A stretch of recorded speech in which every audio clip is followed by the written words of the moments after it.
महाराष्ट्र अनलिमिटेडच्या सुरुवातीला मोठी बातमी आहे सांगलीतून। तिथे ईडीच्या पथकांनी आज सकाळी छापा टाकलाय। ईडीच्या 2 पथकांनी सांगलीतल्या शिवाजीनगरमध्ये छापे टाकलेत। सांगलीतील बडे व्यावसायिक असलेले पारेख बंधू ईडीच्या रडारवरती आलेत। त्यांच्या 2 बंगल्यांवरती ईडीचे अधिकारी उपस्थित आहेत आणि त्यांची चौकशी केली जाते।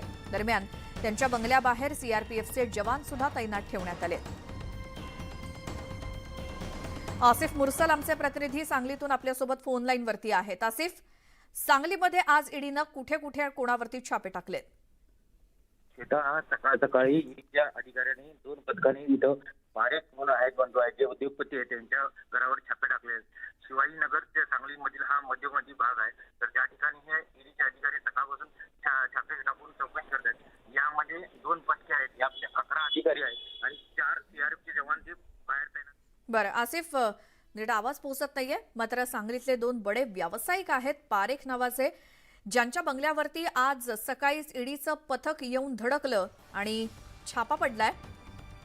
ईडीचे 2 पथकं सांगलीतल्या शिवाजीनगरमध्ये आली आणि सांगलीतील बडे व्यावसायिक असलेले पारेख बंधू ईडीच्या रडारवरती आहेत। त्यांच्या दोन्ही बंगल्यांवरती ईडीचे अधिकारी आता उपस्थित आहेत आणि चौकशी सुरू आहे। मुंबई महानगरपालिका जम्बो कोविड सेंटरमध्ये मोठा घोटाळा झाल्याचा संशय ईडीनं व्यक्त केला आणि ईडीच्या तपासात बीएमसीनं 2000 रुपयांची बॉडी बॅग 6800 रुपयांना खरेदी केल्याचं समोर आलंय। हे कंत्राट महापालिकेच्या तत्कालीन महापौर किशोरी पेडणेकरांच्या आदेशानुसार देण्यात आलं होतं, असा खुलासा झालाय। केवळ इतकंच नव्हे तर ईडीच्या तपासात बीएमसीकडून कोविड काळात जी औषधं खरेदी झाली ती बाजारभावापेक्षा 25 ते 30% अधिक दरानं खरेदी करण्यात आल्याचं उघड झालंय। सूत्रांच्या माहितीनुसार लाईफलाईन जम्बो कोविड सेंटरमध्ये डॉक्टर आणि मेडिकल स्टाफची संख्या बीएमसीच्या बिलात दाखवलेल्या संख्येपेक्षा 60 ते 65% कमी होती आणि बिलिंगसाठी कंपनीनं ज्या डॉक्टरांची नावं दिली आहेत जे त्या संबंधित केंद्रामध्ये चुकीच्या पद्धतीनं काम करत होते किंवा करतच नव्हते, असं ईडीच्या तपासात पुढे आलंय। ग्राफिक्सच्या माध्यमातून आपण पाहूयात बीएमसीमध्ये कोविड सेंटरचा महाघोटाळा कशा पद्धतीनं समोर येतोय। 2000 रुपयांची बॉडी बॅग 6800 रुपयांना खरेदी केल्याचा आरोप होतोय। त्याचसोबत कोविडची औषधं 25 ते 30% जास्त दरानं खरेदी केल्याचा दावा करण्यात आलाय। लाईफलाईन जम्बो कोविड सेंटरमध्ये दाखवलेल्या डॉक्टर आणि वैद्यकीय कर्मचाऱ्यांची संख्या प्रत्यक्षात 60 ते 65% कमी होती। तर याच लाईफलाईन जम्बो कोविड सेंटरमध्ये काम करत नसलेल्या डॉक्टरांची नावं कार्यरत डॉक्टर म्हणून बिलिंगसाठी दिली गेल्याचा सुद्धा आरोप आहे।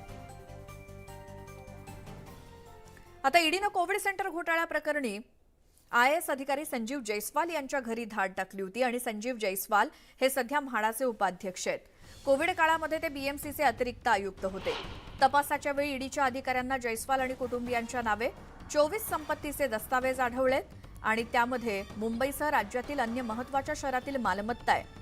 जयस्वाल यांच्या घरातून 100 कोटींच्या मालमत्तेचे पुरावे आणि 15 कोटींहून अधिक रुपयांची एफडी असल्याची कागदपत्र सापडली आहेत। आता कोविड सेंटर कथित गैरव्यवहार प्रकरणी ईडीनं बुधवारी ठाकरे गटातील नेत्यांच्या निकटवर्तीयांसह 15 ठिकाणी छापे टाकलेत आणि या छाप्यात ईडीच्या हाती महत्त्वाचे धागेदोरे लागलेत। ईडीनं बुधवारी केलेल्या धाड सत्रामध्ये अंदाजे 150 कोटी रुपये किमतीच्या 50हून अधिक मालमत्तांची कागदपत्र सापडल्याचा दावा अधिकाऱ्यांनी केलाय। तर 15 कोटी रुपयांची मुदत ठेव असलेली कागदपत्र सुद्धा ईडीनं ताब्यात घेतली आहेत। शिवाय 2.5 कोटींचा मुद्देमाल ईडीनं ताब्यात घेतला। यात 68 लाख रुपये रोख रक्कम तर इतर 1 कोटी 82 लाखांचे सोन्याचे दागिने असल्याची माहिती सूत्रांनी दिली। ज्या ठिकाणी छापेमारी केली त्यात आयएएस अधिकारी संजीव जयस्वाल, शिवसेना ठाकरे गटाचे सूरज चव्हाण यांच्या ठिकाणांचा देखील समावेश आहे। तर याच कोविड सेंटर घोटाळ्या प्रकरणी नुकतीच चौकशी झालेल्या आदित्य ठाकरेंचे निकटवर्तीय सूरज चव्हाण यांना ईडीनं चौकशीसाठी समन्स बजावलंय। सोमवारी सूरज चव्हाण यांची ईडीकडून चौकशी करण्यात येणार आहे। सूरज चव्हाण यांचा मोबाईल ईडीनं जप्त केलाय। ईडीच्या अधिकाऱ्यांना कोविड सेंटर घोटाळ्यातील आरोपींसोबत सूरज चव्हाण यांचं चॅट सापडलंय आणि चव्हाणांचं हे चॅट सुजित पाटकर तसंच लाईफलाईन मॅनेजमेंट हॉस्पिटल सर्व्हिसेसचे डॉक्टर हेमंत गुप्ता, आरोपी राजू साळुंखे, संजय शहा यांच्यासोबतचं असल्याचं सांगितलं जातंय।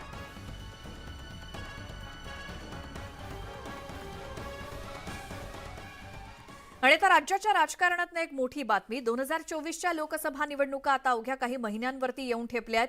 या निवडणुकांसाठी विरोधी पक्षांनी तयारीला सुरुवात केली आहे. याचाच भाग म्हणून आज बिहारची राजधानी पाटण्यात विरोधी पक्षांच्या बड्या नेत्यांची बैठक पार पडतेय.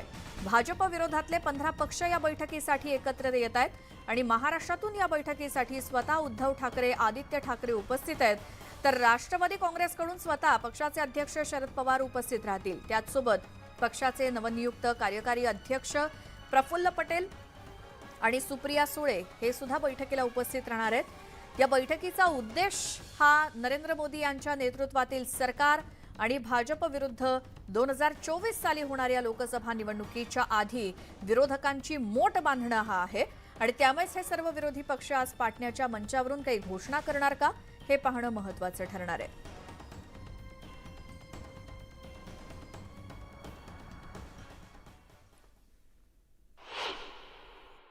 आजची जी बैठक होती सर विरोधी पक्षांची, तुम्ही निघालात बिहारसाठी, काय रणनीती होण्याची शक्यता? अजून नाही सांगता येणार, कारण आम्ही तिथं साधारणतः देशासमोरच्या महत्त्वाच्या प्रश्नांची चर्चा करणार सर, काँग्रेस पक्ष या बैठकीला उपस्थित नसणार. आहेत.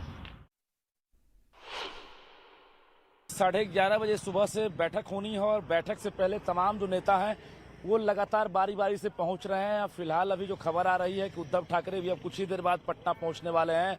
उसके साथ साथ सुबह 10:10 यानी 1 घंटे बाद राहुल गांधी भी पटना पहुंचेंगे. एयरपोर्ट से लेकर अनेक मार्ग तक सुरक्षा कर्मियों की तैनाती कर दी गई है और स्वागत के लिए भी जो है ढोल नगारे के साथ जो कलाकार हैं वो मौजूद हैं. तो ये कहें कि विपक्षी पार्टियों का महाजुटान हो रहा है और कल से ही मुख्यमंत्रियों का, बड़े नेताओं का पटना आने का सिलसिला जो है जारी है. कल ही ममता बनर्जी पहुंची थी, उसके साथ साथ अरविंद केजरीवाल, भगवंत मान और महबूबा मुफ्ती पहुंची थी. तो आज सीएम हाउस के पास जो आप तस्वीर देख पा रहे हैं, देखिए कि किस तरह से सुरक्षा व्यवस्था के चाक चौबंद इंतजाम किए गए हैं. तमाम जो वरीय पदाधिकारी हैं उसके साथ साथ जो पुलिसकर्मी हैं वो यहाँ पर मौजूद हैं और रास्ते की साफ सफाई भी पर्याप्त रूप से कर दी गई है. ये बैरिकेड किया गया है, यानी सीएम हाउस एक अने मार्ग तक लोग आसानी से नहीं जाएंगे. यहाँ पर बैरिकेड किया गया है. जांच पड़ताल के बाद ही एंट्री दी जाएगी. हालांकि जो आम लोग हैं उनकी एंट्री पर रोक लगा दी गई है. जो वीवीआईपी हैं या फिर अधिकारी हैं सीएम हाउस के, उन्हीं की एंट्री है. और 11:30 बजे सुबह से बैठक होगी. तकरीबन 3 घंटे तक बैठक होगी और रणनीति बनाई जाएगी.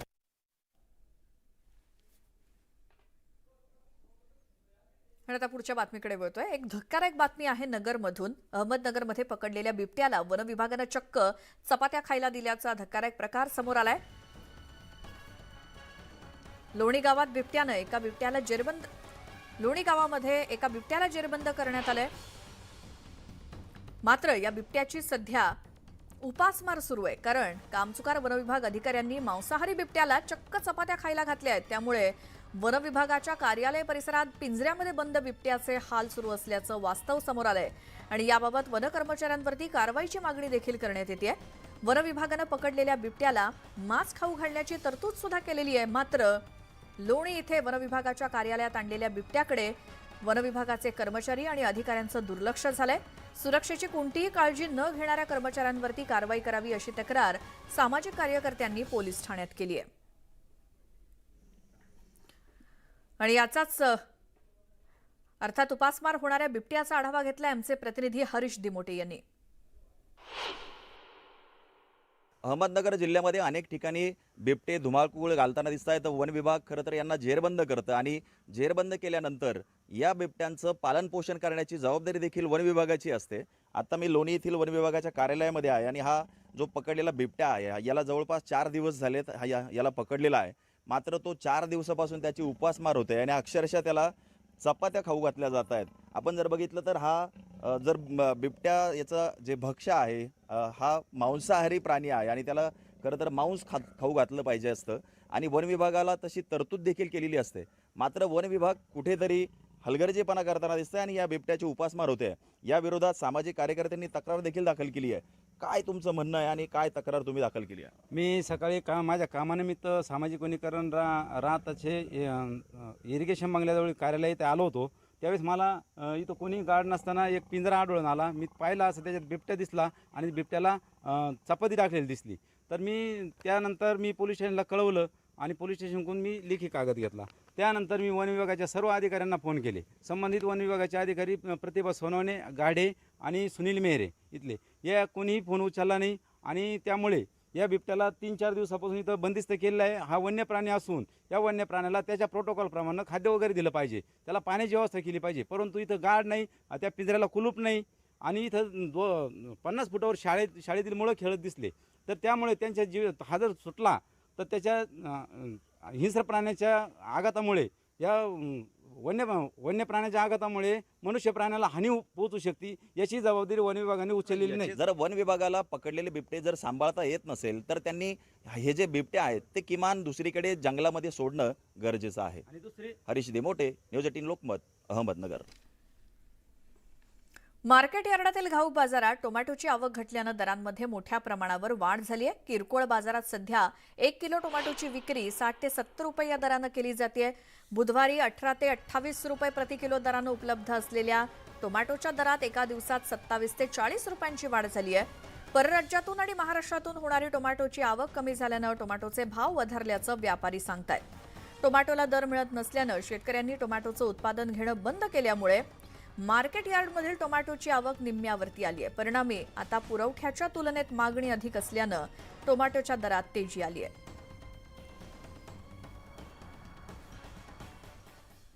मालेगाव, लासलगाव, मनमाडसह नाशिक जिल्ह्यातील शेतकऱ्याला चाळीत साठवून ठेवलेला कांदा सडू लागल्याच्या संकटाला तोंड द्यावं लागतंय. भावात मोठी घसरण झाल्यानंतर पुढे भाव वाढतील या आशेवर हजारो शेतकऱ्यांनी लाखो टन कांदा चाळीत साठवून ठेवला होता. मात्र बदलत्या हवामानाचा फटका कांद्याला बसत असून वाढत्या तापमानामुळे साठवून ठेवलेल्यापैकी 70 ते 75% कांदा सडू लागल्यामुळे शेतकरी हवालदिल झालाय. अगोदर भाव घसरण आणि आता साठवलेला कांदा सडून खराब झाल्यामुळे दुहेरी संकटात कांदा उत्पादक शेतकरी सापडलाय.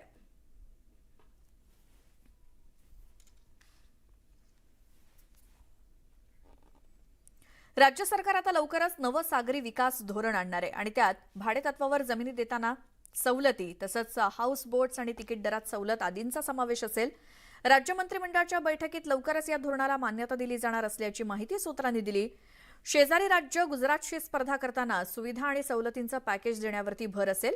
हे धोरण 5/2028 पर्यंत लागू असेल.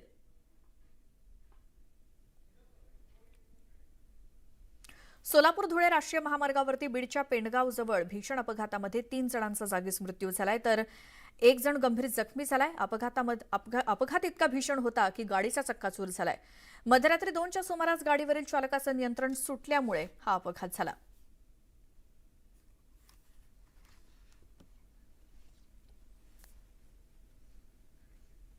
मुंबईतल्या वेस्टर्न एक्सप्रेस हायवेवरती एक धक्कादायक प्रकार समोर आलाय. काही महाभागांनी चक्क महामार्गावरती घोडागाडी पळवली आहे. भर दुपारी ऐन वाहतुकीदरम्यान ही घोड्यांची शर्यत लावण्यात आली. समुद्रकिनारी पर्यटकांसाठी चालवली जाणारी घोडागाडी पश्चिम द्रुतगती महामार्गावरती पळवण्यात आली आणि या प्रकरणी एका स्वयंसेवी संस्थेनं दिंडोशी पोलीस ठाण्यात गुन्हा दाखल केला होता आणि त्यानंतर पोलिसांनी गुन्हा दाखल करत 4 जणांना अटक केली आहे.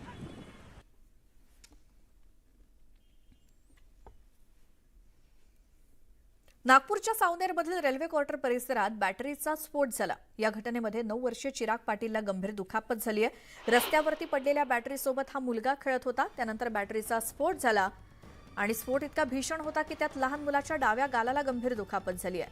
या लहान मुलाची प्रकृती चिंताजनक आहे. त्या मुलावर शासकीय रुग्णालयातल्या ट्रॉमा सेंटरमध्ये उपचार सुरू आहेत. आज पाटण्यामध्ये संपूर्ण देशातल्या विरोधी पक्षातल्या नेत्यांची एक महत्त्वाची बैठक होतीये. स्वतः बिहारचे मुख्यमंत्री नितीश कुमार सुद्धा तिथे उपस्थित आहेत कारण नुकतंच राहुल गांधी आणि मल्लिकार्जुन खरगे यांचं आगमन झालंय बिहारमध्ये. याच बैठकीसाठी महाराष्ट्रातून सकाळीच उद्धव ठाकरे आणि शरद पवार हे देखील बिहारमध्ये पोहोचलेत.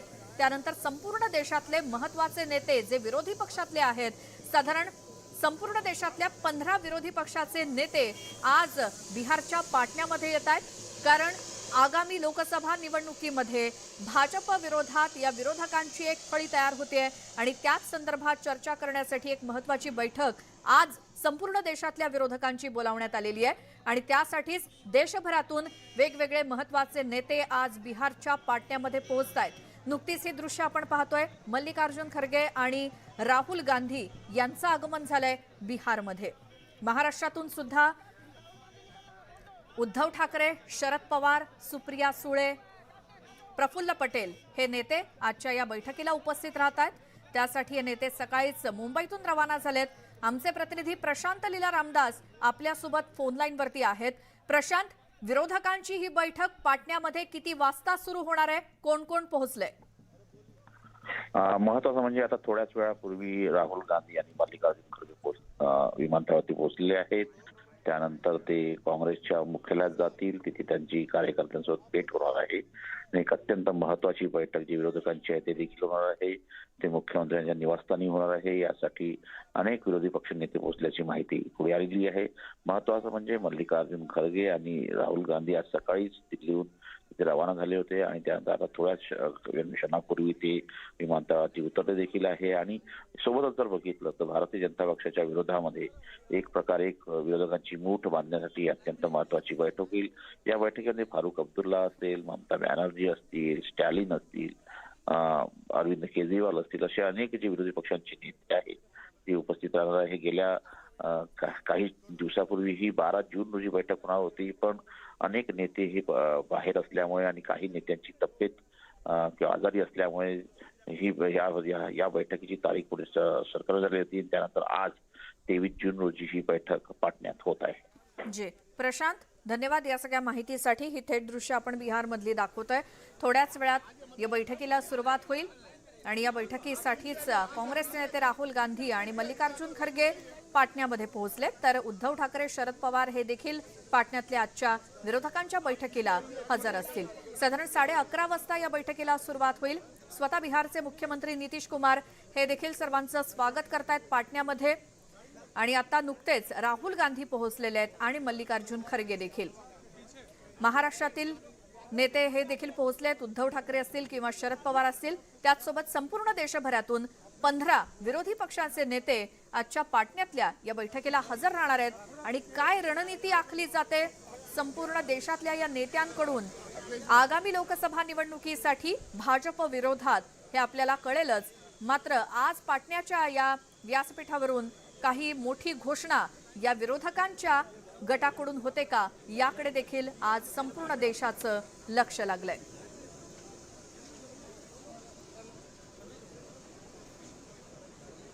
मिशन लोकसभासाठी आज देशातले विरोधी पक्ष नेते पाटण्यामध्ये जमतायत आणि आगामी लोकसभा निवडणुकीमध्ये भाजपला कशा पद्धतीनं शह द्यायचा या संदर्भात विचारमंथन केलं जाणार आहे. आणि यासाठी विरोधकांची ही मोड बांधली जाते. त्यामध्ये महाराष्ट्रातले सुद्धा बडे नेते आजच्या या बैठकीला आवर्जून उपस्थित आहेत. उद्धव ठाकरे आज सकाळीच मुंबईहून रवाना झाले. त्याचसोबत शरद पवार देखील, सुप्रिया सुळे, प्रफुल्ल पटेल सुद्धा आणि देशातील इतर राज्यातील विरोधी पक्षातले महत्वाचे नेते हे आता एक एक करून पाटण्यामध्ये पोहोचतायत.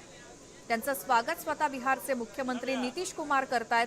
11:30 वाजता साधारण या बैठकीला सुरुवात होईल आणि मग कळेल की पाटण्यामध्ये या विरोधकांच्या बैठकीमध्ये नेमकी कशावरती चर्चा झाली. अर्थात उद्देश आहे तो म्हणजे आगामी लोकसभा निवडणुकीत भाजपच्या विरोधात मोठ बांधणं आणि भाजपला शह देणं.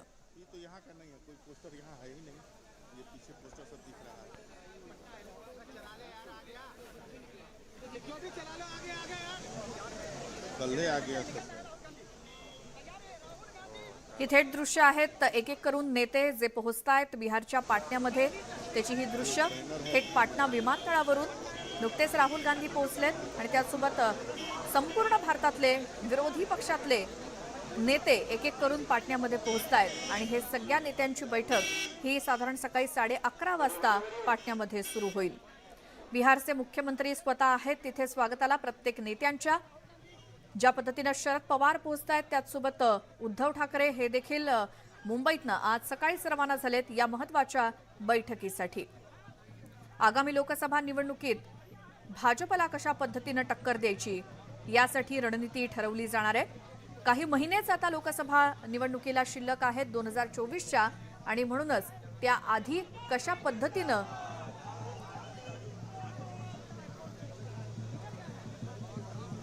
ही व्यूहरचना ठरवण्यासाठीच सगळे विरोधी पक्षातले नेते आज एकत्र जमतायत.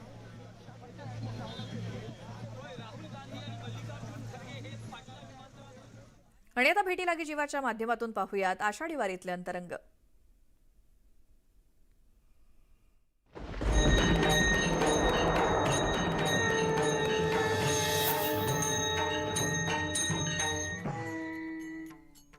इंदापूर नगरीतल्या 2 दिवसांचा मुक्काम आटपून जगद्गुरू संत तुकाराम महाराज पालखी सोहळा पुढे मार्गस्थ झालाय. लाखो वैष्णवांचं टाळमृदुंगाच्या गजरात आणि ज्ञानोबा तुकारामच्या जयघोषात या पालखी सोहळ्याचं पंढरीच्या दिशेनं प्रस्थान झाले आणि यावेळी पालखी सोहळ्यात माजी सहकार मंत्री हर्षवर्धन पाटील सहभागी झाले. पादुकांचं दर्शन घेतल्यानंतर 4 किलोमीटर अंतरापर्यंत हर्षवर्धन पाटील पालखीसोबत चालले. आज सराटीमध्ये तुकोबांच्या पालखीचा मुक्काम असणार आहे.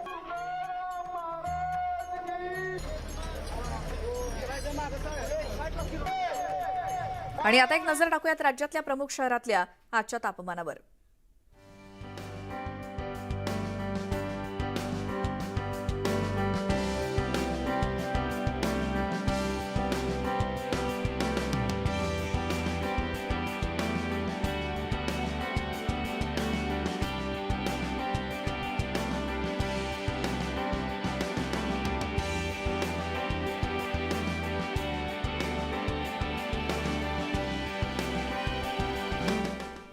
तर हेच वारीतले अंतरंग आणि त्याचसोबत कोणत्याही एका बुलेटिन दरम्यानची बातमी, एखादा व्हायरल व्हिडिओ तुम्हाला पुन्हा पाहायचा असल्यास न्यूज 18 लोकमतच्या यूट्यूब चॅनलला सबस्क्राईब करा. महाराष्ट्र अनलिमिटेडमध्ये आपण संपूर्ण राज्यातल्या महत्त्वाच्या बातम्यांचा आढावा घेतला. यानंतर एक नजर टाकूयात 10 सेकंद 10 बातम्यांवर.